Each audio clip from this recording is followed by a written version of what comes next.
Let's bring in our panel. Fred Fleitz, former Trump National Security Council Chief of Staff, former CIA analyst, and Vice Chairman of the America First Policy Institute, Bryan Leib, former Executive Director of the Iranians Americans for Liberty. So, Fred, this could go down as one of President Trump's greatest moments. He told Axios on the flight over that it might be one of his biggest accomplishments. Tell me about the significance of what we've witnessed this morning.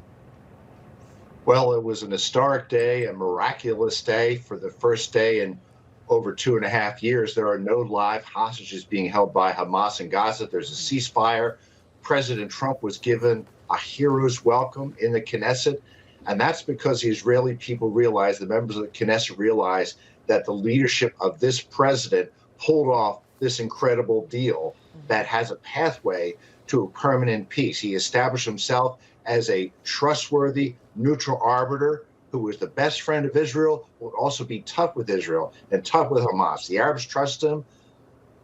The Palestinian Authority trusts him. Israel trusts him. And that allowed us to get to where we are right here. It really is, I think, one of the most significant acts of diplomacy ever by a U.S. president, certainly more than qualifies Trump for the Nobel Peace Prize.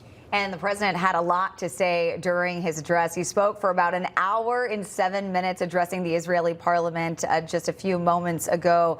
Here's a little sneak peek. Take a look. All right, we don't have that sound right now, but I'm sure both of you sat and watched it, as we both did as well. Bryan, what did you make of what the president had to say and really all of the events that we're seeing play out this morning? I think that was that'll go down in the history books as probably one of the most powerful speeches that President Trump has ever delivered.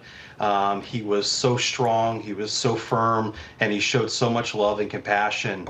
Listen, it's because of President Trump that the Iranian regime is weaker than they ever have been before. It's because of President Trump that the hostages are coming home. It's because of President Trump that we're going to see the Abraham Accords, hopefully, and God willing, expand. And, you know, for the last 2 years, guys, and many of us have been on this network talking about this, you know, I've been wearing this pin on TV. I've been wearing this pin speaking at crowds. And it's because of President Trump that right now I get to take this pin off for the first time in 2 years because President Trump brought home the hostages. So, yeah. President Trump, thank you. Blessed be the peacemakers. He is certainly one of those peacemakers. Yeah, Fred, I want to move forward to what's next. It's not the easiest road ahead. We know that the president plans to have around 200 Americans there as part of an international coalition to ensure the peace. Egypt says American boots on the ground are going to be critical to its success. What do you make of this? No, my understanding, there will be no troops in Gaza. I don't want American soldiers in Gaza. As an America First backer, I don't want us sending our troops to conflicts like this. This is not our war. But there will be an American troop presence, apparently a small one, in Israel. But I'd like to hear what they're going to do. There is work to do right now to make sure Hamas lives up to its commitments. Hamas has to disarm.